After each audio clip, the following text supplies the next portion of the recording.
What were your first impressions of open space? Я запомнил первые слова. I can remember the first words of Sergei Korolev. They were instructional and educational. It was 1962, and he had invited us to his R&D bureau. We saw the assembly line and the ships under construction. One ship was different from the others, which were all Vostoks. Korolev said, "Meet Voskod 2.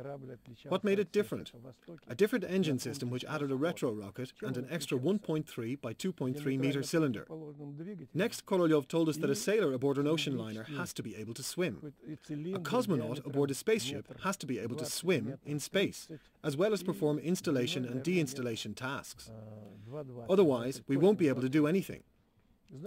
So he looked over our team of 20 and he stared at me and said, "Hey, Ace, you put on the spacesuit." He told me to try doing the full routine: spaceship, airlock, outside, airlock, spaceship. Also submit your report to the technical command in 2 hours. Of course, this was one of the most important tasks in my life. Later, I often thought whether it had been a mere coincidence or not. Why did he choose me out of these 20 guys? Gagarin was there too. In fact, it wasn't by accident. Korolev said a lot of good things about me at the command meeting. He had studied my CV carefully, but I only learned about it 30 years later when I read the minutes of that meeting. That is how I made it into this program. Today, we don't even pay attention when we're told that cosmonauts go into outer space and do extra difficult work. This is how the Hubble telescope was saved and how they saved the second space station when one of its docking elements was damaged. Anatoly Solovyov holds the record. He went out 16 times. I don't even remember my first reaction, but it has been recorded. I said, "Wow, the Earth is round." You believe it when you are told, but when you see it for yourself, it is a unique experience. I am often asked about my feelings, but this is the classic idea of feelings, how you experience your surroundings. Blue earth, bright sun, like today, black sky, non-blinking stars. They are seen at the magnitude of 6 in space and only at 3 on Earth. So the sky is filled with glowing dots and you feel the depth. The temperature, theoretically speaking, was around 3,000 degrees, but you don't feel temperature in quite the same way in vacuum, because molecules are few and far between. It's better to think of body temperature when placed in this environment. The temperature was plus 150 degrees on one side of my spacesuit and minus 140 on the other, but on the inside it was always a comfortable plus 20. Besides, when I came out, I had to do some hard physical labor, so I raised the temperature by 1.8 degrees in a very short time. If you warm up a healthy person by 2 degrees, it's lethal. I only had 60 litres of air for ventilation. Today, astronauts have 360 litres. Plus, they have a heat-distributing shirt with cooling liquid flowing inside it. That's why today you can stay in outer space for 6 or 7 hours. But the decision to develop this technology was made after the first command meeting, where I reported on my experience in space. One of the Soviet R&D plants was ordered to develop a new spacesuit which would be one size fits all and would have extra heat distribution. It's so powerful that today the guys are complaining that their feet are always getting cold. But that decision was instant and strong-willed. In 5 years, we got a new spacesuit with a metal torso and adjustable features. You faced quite a few difficulties during the mission. You landed deep in the Perm Taiga and spent more than 2 days in the frost. How did you manage to survive? A couple of days ago, I saw Yevgeny Rabchikov's film. It was shot shortly before the next flights. They didn't know how to explain what was happening to us. Nothing was said about problems with entering. Apparently, everything was fine. But they commented on the critical situation, saying it was because of the failure in sun orientation, as if the sun broke down. So stupid. In reality, the automatic landing control system failed. It uses the sun as an element. It is like a solar watch which tells us where we are in relation to the sun. But the sun can't break down. What did break down was the automated orienting system. So we were forced into orbit again. One circle around the orbit is 1,500 kilometers from the next one on the equator. This meant we couldn't land when we were supposed to. Our new course went straight through Moscow, and we could land there, or in Nizhny Novgorod, or in Perm. But we chose the landing site ourselves, without any enterprises, pipes or power lines, which we were especially afraid of. Our parachutes had 50-meter-long cords. You could burn alive if you touched a power line. So we chose this remote, desolate area in Taiga as a landing site, 170 kilometers from the town of Solikamsk. For us, Taiga was like a flat lawn. It wasn't that difficult to find us. Before the flight, I took an administrative map and marked our circles on it. Also, I marked the spots where engines could be turned on and the respective landing spots. I didn't have to make any calculations. I just took a photo of it and put it into the flight log journal. It was as if I knew this would happen to us. When it did happen, we knew we had very little room for orientation and we couldn't allow for making mistakes. If we went wrong, we were done for. There was not enough fuel for a second try. Plus, we turned off the automatic orienting system 5 minutes before we turned on the engines to save some fuel. There's one more detail you need to know. Voskhod 2 had a control system located at 90 degrees to the pilot's seats. We sat along the ship's main axis with the pilot wheel in our hands, but we had to turn our heads to the side to see the screens. We had to make adjustment for these 90 degrees for every maneuver decision we made. It was impossible to control the orientation. I had to leave my seat and go to the airlock while Pavel Belyayev was at the wheel. Also, we were afraid we'd start spinning. We landed 80 kilometers off the point I had marked on the map. We had a special system for measuring our location. I opened the hatch and used a sextant to make the first measurement. In theory, I had to make another one in 20 minutes to get the 2-point coordinates. But we didn't make it. A snowstorm started outside, so we climbed back in and shut the hatch. When it stopped, we looked outside again. It was very cold, minus 25 degrees. The trees were cracking in the frost. We started freezing. I had water up to my knees in the spacesuit. So we took the suits off in this cold, ripped up the isolation material, 9 layers of aluminized foil, and put the hard bits on the snow. This way we could move around. When Pavel climbed out, he dipped into the snow up to his chin. The snow was 1.5 meters deep. It was in March, and the snow was soft and loose, like salt. We spread the spacesuits on the snow, so that we could stand on them. I set up the radio station and started sending a signal. I used Morse code, but no one could hear us. We were in the middle of the taiga. Neither Moscow nor Perm picked us up, but they heard us in Petropavlovsk-Kamchatsky. They even heard us in Bochum Observatory near Berlin. It was getting dark when we saw an AN-12 plane circling in the sky above. I later found out that the crew commander was Vladimir Kovalyov. He went on to become a member of the Soviet Cosomanut crew. There were more planes and helicopters. There was a plane going round and round at night. They said they used the noise from the propellers to keep away the bears and wolves. There were no bears really, but we could see wolf footprints in the morning. This is how we spent the first night. Next day, a helicopter landed 6 kilometers away from us, and the landing party reached us on skis. Among them was Vadim Volkov, who later flew in my ship and died in my ship. The Mars 500 project came to an end recently. How do you think, Alexei, how realistic is this idea? I mean, real flight to Mars? So far, the Mars program is more of a phantom. I don't know of any country that could say for sure they are starting the Mars program and allocating a certain amount of money to it. This has not happened yet. Therefore, you can say whatever. Sergei Korolyov worked on the N-1 rocket, keeping the Mars program in mind, and that was back in 1962. We could say that we began working on the Mars program back then, but it would not be true, because it takes a definite decision to do it. One thing is clear: no separate country, like Russia, the US, Ukraine, will do it. This will be an international program. And the crew has to include 6 people minimum, and there have to be representatives of many countries: the US, Russia, the European Union, Japan for sure, maybe Mexico, Brazil, other countries. If we make this decision today, then count off 15 years. And in 15 years we will be able to launch the mission. We should not only create the technology, but we also need to train crews. These crews have to be different than what we have today. They have to get special psychological training. They should complement each other. Today, they might be 10, 11-year-old boys or girls. We need to teach them to understand each other, be tolerant. They should learn languages and be able to function in different climates. Anything could happen. We ourselves ended up in Taiga back in 1965. They could end up anywhere, in Sahara, for example. These crews need to make a few flights together, work on the orbital complex. What do we have today?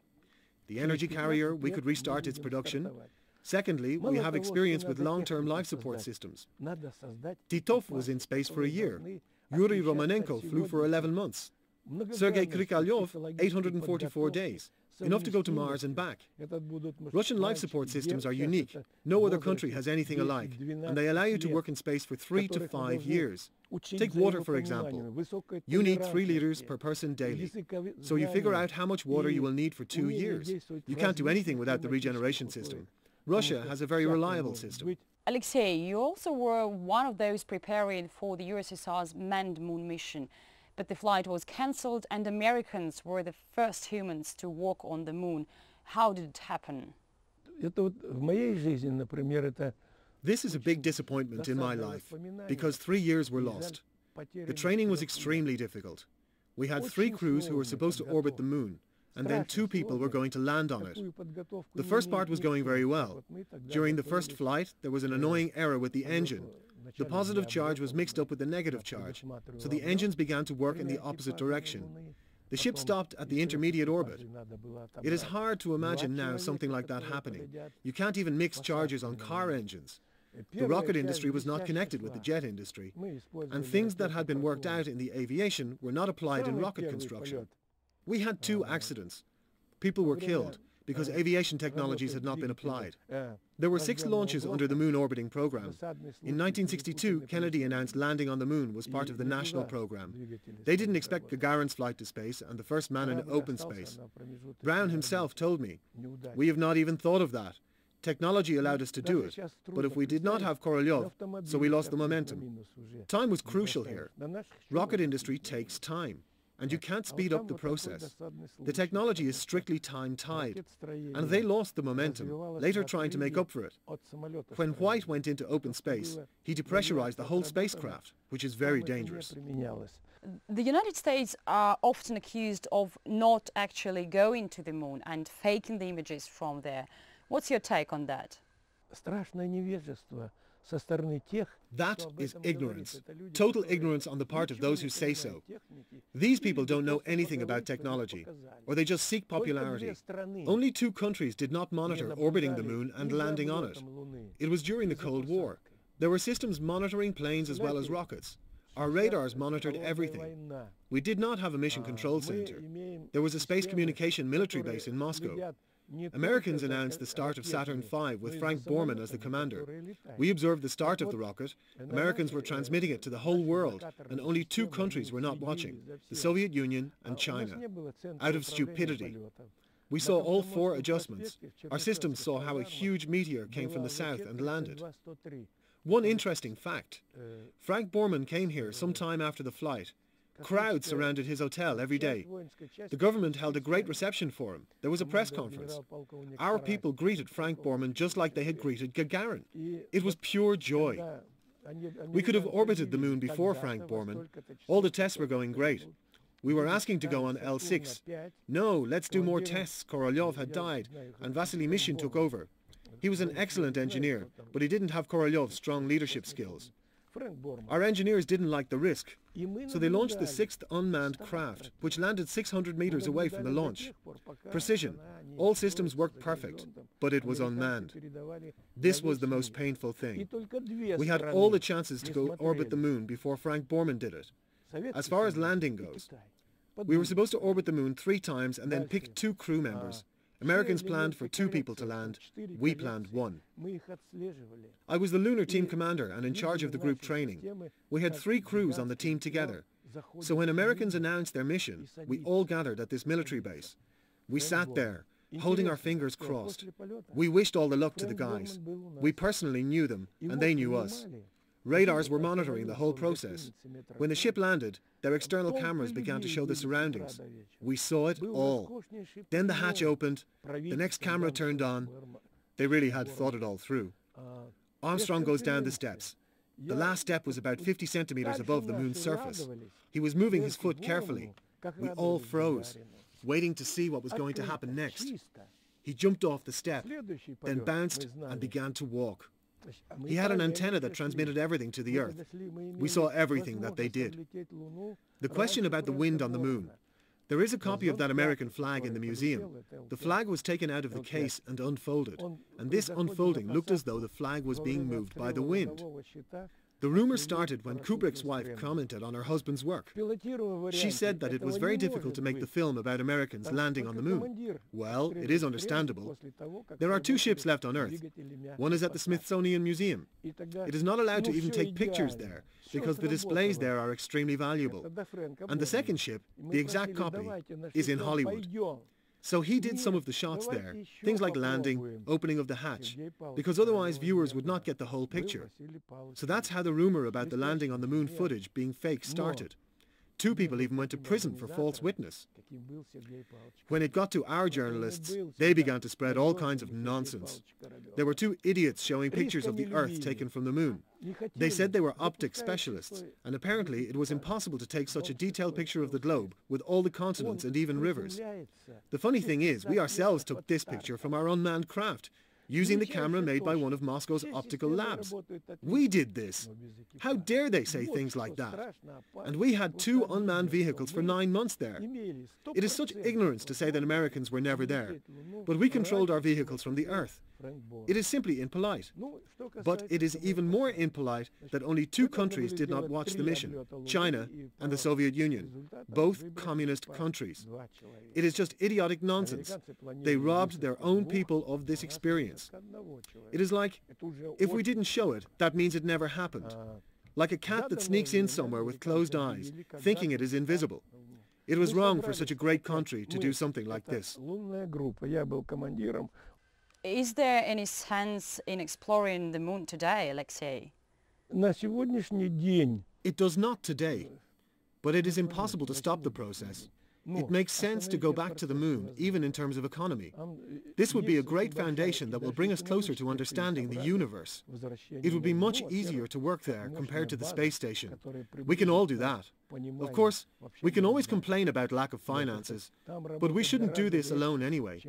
China wants to do its own moon program, but they don't have what it takes. China used the Soviet technology.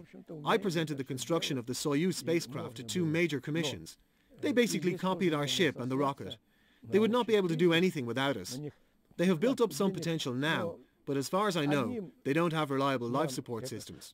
You are not only known as a cosmonaut, but also as an artist, even being called the father of the science fiction movement in art. Did your inspiration come from space? Yes, I am a member of the Artists' Union. I was elected head of the Space Art Group. I was the first one to integrate science in the process. For example, I used scientific methods of calculating the size, color grade. I built a special device for it. 2 years ago, I received a special award from the Russian Academy of Arts. I've been into all that since I was a child. I regret not getting a formal education. I tried to study at the Arts Academy in Riga, but other things got in the way. A couple of months ago, I had my biggest exhibit with 80 pieces. People lined up outside the exhibit hall, waiting to get in. The exhibit was called Earth and Space Art. I also had a few portraits there. I tried to draw different parts of the world that I have traveled to in recent years. My space works are in different museums. Gagarin's museum displays about 10 of my paintings. One of my space works is in the Dresden Gallery, in Tashkent, Almaty, Chile. Is it true that one of your pictures sold for $19,000 at Sotheby's? Well, 19,000 is nothing. Last year I did 3 pieces with the students of my old school: Dawn, Sunset and Baltic Wave. The children left their handprints on the paintings. Later they were auctioned off for 1.5 million rubles. Before that, I had sold another work for 1 million rubles. I did not take any money for myself. This was the benefit for children with heart disease. We had pictures of the kids on the wall, and the money was given to these specific children right away. They were all given pacemakers. Every buyer knew about the cause. The paintings on their gallery walls reminded them about it. Each pacemaker cost 120,000 rubles. We were able to help 10 kids. I donated several paintings to charity. This year the Czechs asked me to give one of my works to support an orphanage. Karol Gott, Havelka also participated. My painting was not big, and it was sold for $10,000. And I gave the check to the orphanage director right on the spot. This was a good preview for the Cosmonautics Congress that will take place there next year. In 1987 we had a congress in Saudi Arabia. I exhibited some of my works there. One of them was Alexander Nevsky Church. I think. They had to hide them right away to avoid lawsuits. I also made a couple of paintings of Saudi Arabia. We made $75,000. Our organization is poor. The state doesn't support us. So I gave away $50,000. You were a member of the commission investigating Yuri Gagarin's death, where there's still more questions than answers. What could have caused the tragedy, do you think? Contrary to popular belief, I was not a member of the State Commission investigating Gagarin's death. The commission included 7 people, but they used the help of experts. I was among them, along with German Titov and Stepan Mikoyan. There were also different research institutions involved. The official version said that the crew had to maneuver rapidly to avoid crashing into a foreign object, such as a flock of geese or an aerostat, and they hit the ground and crashed. But I'm sure it wasn't this way. In the 90s, there were all kinds of speculations. That they were drunk, that they were hunting moose from the plane, all kinds of nonsense. All because the published report left room for speculation. Along with Professor Belotserkovsky, I was allowed by the state to pull up the documents. We did a thorough investigation using calculation devices. We had 2 points to work with. The first point was the one from which the report on completing the task came. They were at an altitude of 4,000 meters, and they hit the next point in 55 seconds. Research and route modeling show that the only way they could make that distance in this period of time was by going into a deep spiral. So what made them go into this deep spiral? It was not a flock of geese, nor an aerostat. We know for sure that another plane, an Su-15, was in the zone at the time. These were planned test flights. I myself spoke with 3 villagers, and we did the reenactment. 3 out of the 5 models pointed to the Su-15. Only they saw it at about 400 meters. All 3 of them said there was a smoke, then fire, then it went into the clouds. So most likely the pilot used the afterburning and left. Su-15s were flown by pilots aged 35 to 40. I think the pilot dipped down below the clouds to look around. It was common practice, and I used to do it too, when we had no radars. Then he used the afterburner and flew away. But he flew near Gagarin's plane, without seeing it, at almost the speed of sound. It flipped his plane over. Mikoyan Guryevich MiG-15 planes had 260-litre tanks. Seryogin was the one testing the plane. With his own hand he had written, "It is not allowed to pilot MiG-15 planes with 260-litre tanks, doing aerobatics, advanced aerobatics and no spin." This plane had such tanks. They dipped down below the clouds thinking they had about 600 meters, but they actually had 400 meters, so the plane crashed into the ground. Had they had an additional 1.5 seconds, the plane would have soared back up. MiG-15 is a 2-cabin plane. There was a delay in readings. This led them astray, and they couldn't see anything because of the clouds. The same year, 1968, in Almaty Airport, a Yak-42 took off right after an Il-76. The airflow flipped it over at 30 meters, and everybody died. So a parallel airflow from a plane will flip over another plane. At that time, I was in Kirjach with my lunar team. We practiced jumping with parachutes, but because of the clouds, we had to wait. I myself was piloting the helicopter. We heard 2 sounds. The first was the sound of the explosion itself, and the second one was the sound of a plane going supersonic. The 2 events happened almost at the same time. When I was in the air, they asked me to radio Gagarin's plane. There was no answer. And when I landed, I found out that it had been 45 minutes since they ran out of fuel and Gagarin had not come back to the base. I ran to the control tower. General Kamanin was already there and told me they were thinking the worst. They got hold of a Kirjach and sent a helicopter there. It found traces on the ground. In 2 hours the search party was already there. They found Seryogin's remains right away, but they only found Yuri's wallet and his map board. So initially they thought he may have catapulted. They were looking for him all night. In the morning they found pieces of his jacket. They knew for sure that Gagarin and Seryogin had been killed. They found body fragments as well, a part of the arm. Also on the previous Saturday, Yuri and I went to a hotel barber together. Yuri dragged me with him. And while the guy was giving him a fashionable haircut, Gagarin said, "Careful with the mole. He had this little mole." "I know this mole," said the barber. When they found the body fragments, I saw this mole. Then I knew. I documented all my findings, drew charts. The time between the explosion and the supersonic. But 25 years later I pulled up my documents and didn't recognize them. Everything was rewritten. They wrote on the chart 15-20 seconds instead of 1.5 to 2 seconds. So with the speed of 700, this would mean about 70 kilometers. This is impossible. So the question is, who did this? And why did they do this? There have been many press conferences with representatives of that pilot's organization, including Stepan Mikoyan. They said it was impossible. Okay, then who did this fake? I asked them and showed my copy. They didn't know. They give us the pilot's name. You don't deny the fact that there was a pilot there. Give us his name. And they still have not given it. Igor Volk said he knew who it was. But if this happened in 1968, and he was about 35 at the time, he might not even be alive now. But no one has given the name still. And when arguments start, I asked to give me the pilot's name. Stepan Mikoyan was supposed to know who it was, but they always avoid this question. Alexei, are you also superstitious like most cosmonauts are? Yes, I'm very much superstitious. I believe in the power of the number 13. Believe that a woman with empty buckets is bad luck. You know, Sergei Korolev did not allow women at the launch. One time we came out of the building wearing our spacesuits, and there was a woman walking towards us.